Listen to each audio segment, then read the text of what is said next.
कक्षा 8 इकाई 6 कक्षा 8 के बच्चे आज नाट्यकरण कर रहे हैं। पहला दृश्य, एक बालक सिंह के बच्चे को घसीटते हुए लाता है और दुष्यंत राजा पेड़ की ओर से उन्हें देख रहा है। अरे सिंह, तू अपना मुंह खोल, मैं तेरे दांत गिनूंगा। ये अठीला बालक, तू वन के इन पशु को क्यों सताता है? हम तो इन पशु को बाल बच्चों के समान रखते हैं।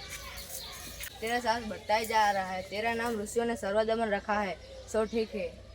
दुष्यंत उनकी बातों सुनकर स्वयं से, क्या कारण है मेरा स्नेह इन बालक की तरह उमड़ा जा सकता है?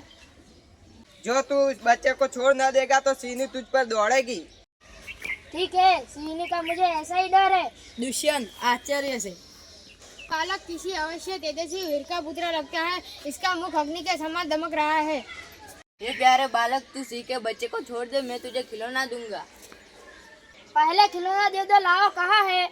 दुष्यंत दूर से बालक की हथेली को देखकर स्वयं से, इस बालक की हथेली में चक्रवर्तियों के लक्षण है। हे सखी सुरवता, यह बातों से न मानेगा। जा, तू मेरी कुटिया में ऋषि कुमार के खेलने के लिए मिट्टी का मोर रखा, उसे ले आ। मैं अभी ले आता हूँ। तब तक मैं यही सिंह के बच्चे के साथ खेलूंगा। दुष्यंत, आप ही आप।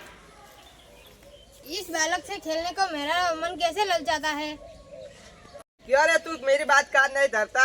अरे ऋषि कुमार कोई है यहाँ? इस बालक को छोड़ाओ। हे महात्मा, तुम ही आओ। दुष्यंत बालक के पास जाकर और हंसकर, ऋषि कुमार, तुमने तपोवन के विरुद्ध आचरण क्यों किया? ऐसे तुम्हारी इस कुल की ला जाती हो। बच्चे ने सिंह के बच्चों को छोड़ दिया। भांगी, ये ऋषि कुमार नहीं है। सत्य है, ये ऋषि कुमार नहीं जान पड़ता। ये तपोवन में है, इसलिए मैंने ऋषि कुमार जाना था। दुष्यंत बच्चे के हथेली को अपने हाथ में लेकर स्वयं से, इसकी हथेली को छूके मुझे इतना ही सुख हुआ, तो इसके माता पिता को छूके कितना हर्ष होता होगा। बड़े अचंभे की बात है। तुम्हें क्यों अचंभा हुआ? इसीलिए हुआ कि बालक की और तुम्हारी सूरत मिलती है और तुम्हें जाने बिना भी उसने तुम्हारी बात मान ली। ये ऋषि कुमार नहीं है तो एक ही वंश का है। यह पुरुवंशी है। दुष्यंत स्वयं से, इसलिए सूरत मुझसे मिलती है।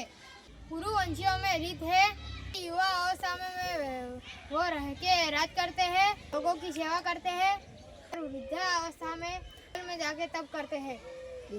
हे परदेसी, तुम्हारा शक तब मिट जाएगा। तो बड़ी आनंद की बात सुनाई। भला इस बालक की माता की राधेश की पत्नी है। जिस राजा ने बिना अपराध को विवाह स्त्री को छोड़ दिया, उसका मैं भला के ऐसा नाम ले सकता हूँ। दुष्यंत स्वयं से, यह कथा तो मुझ पर लगती है। तपस्विनी मिट्टी का मोर लेकर आई। हे सर्वदमन, यह शकुंतला लावण्य देख।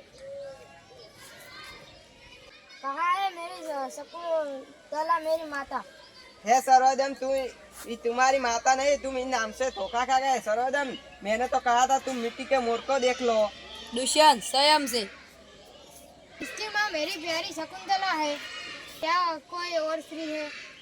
मुझे यह मोर बहुत अच्छा लगा। इसी मोर के साथ खेलूंगा। बालक से बाहर से रक्षा बंधन कहा गया। वो नहर से खेल रहा था, तब वो वहाँ पड़ गया था। मैं लेकर आता हूँ। अरे अरे मत उठाओ, उसे मत छूना। वो उसने तो उठा लिया। परंतु तुम मुझे ये कहो कि ये उठाने से मुझे क्यों रोका? इस रक्षाबंधन का अपराधी से जब इस बालक का नामकरण हुआ था, तब महात्मा ने कहा था जब ये भूमि पर धागा गिरेगा तब इसके माता पिता अलावा कोई उठाएगा तो उसको सांप बनकर तुरंत डसेगा। तुमने कभी ऐसा होते देखा है? अनेक बार। दुष्यंत प्रसन्न होकर को गोद में लेता है, पर्दा गिरता है। तो मैं क्यों आनंद न मनाऊं?